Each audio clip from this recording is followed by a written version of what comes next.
பார்த்திபன் கனவு பாகம் 3 அத்தியாயம் 15 திரும்பிய குதிரை. நான் மீனாட்சி.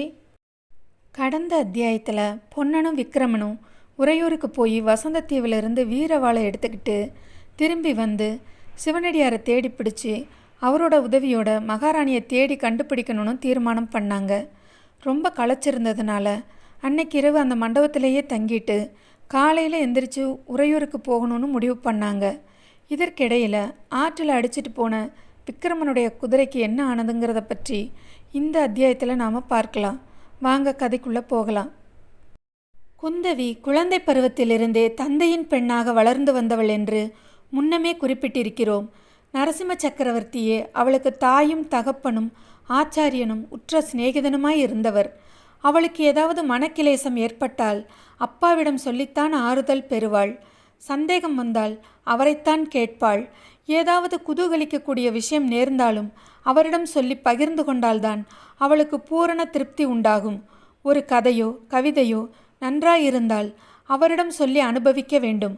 ஒரு சித்திரமோ சிற்பமோ அழகாயிருந்தால் அவருடன் பார்த்து மகிழ வேண்டும். இப்படியெல்லாம் வெகுகாலம் வரையில் மகளும் தந்தையும் இரண்டு உடம்பும் ஒரே உள்ளமுமாக ஒத்திருந்தார்கள்.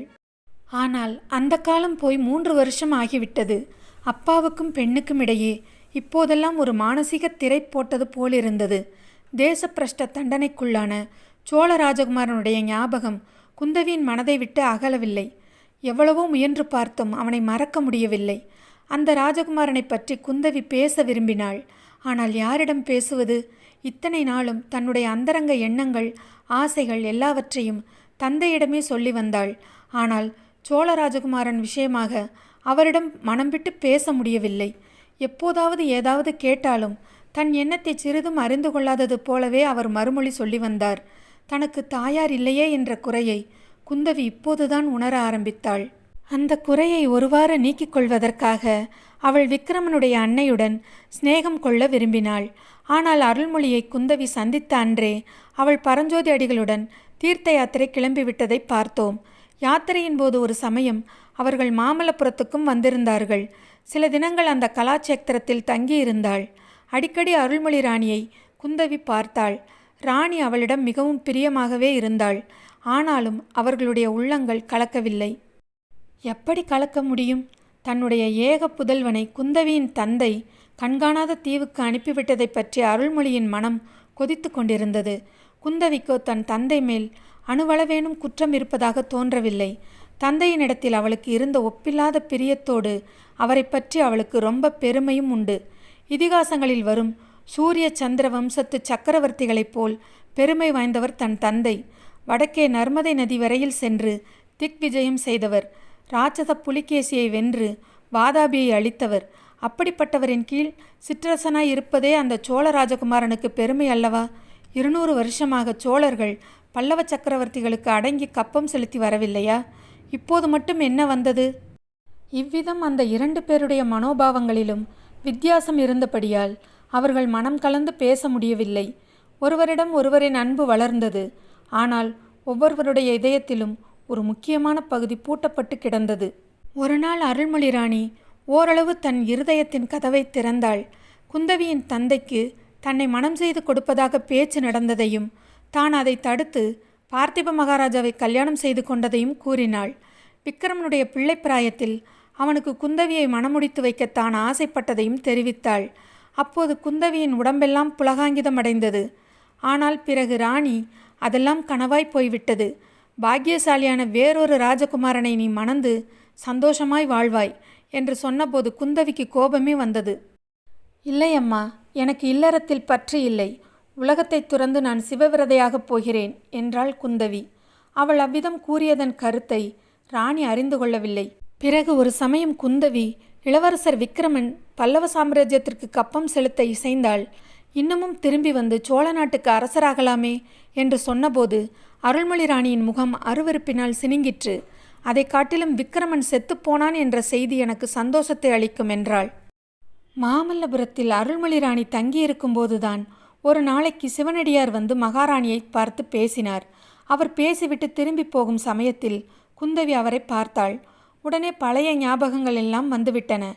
ராணியிடம் சென்று அந்த சிவனடியார் யார் என்று கேட்டாள். யார் என்று ராணியினால் சொல்ல முடியவில்லை. யாரோ பெரியவர்.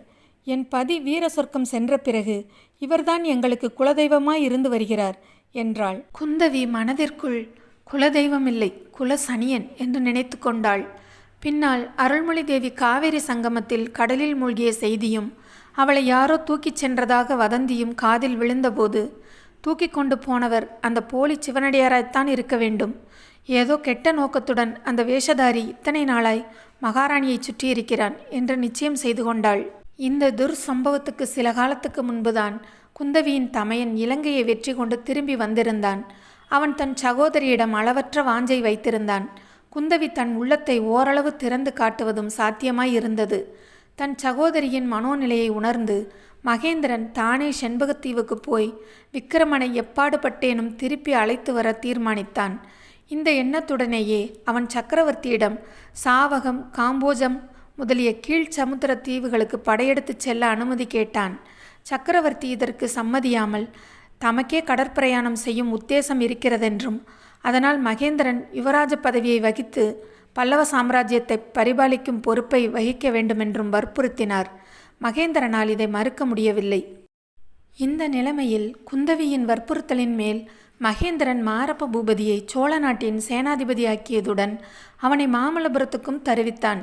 சிவனடியாரை அவன் கண்டுபிடிக்க வேண்டுமென்றும் அவர் மூலமாக ராணி அருள்மொழி தேவி இருக்கும் இடத்தை அறிய வேண்டுமென்றும் மாரப்ப பூபதிக்கு கட்டளை பிறந்தது.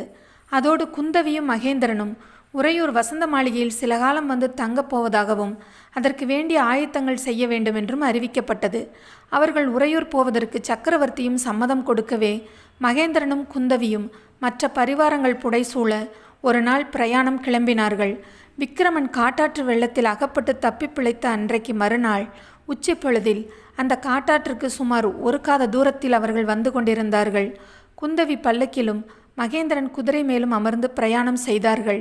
மகேந்திரன் தன்னுடைய இலங்கை பிரயாணத்தை பற்றியும் அங்கே தான் நடத்திய யுத்தங்களை பற்றியும் தங்கைக்கு சொல்லி கொண்டு வந்தான். குந்தவி வியப்புடன் கேட்டுக்கொண்டு வந்தாள். ஆனாலும் இடையிடையே அவளுடைய ஞாபகம் செண்பகத்தீவின் இரத்தன வியாபாரியின் மீது சென்று கொண்டிருந்தது. அது அவளுக்கு ஆச்சரியத்தை அளித்தது.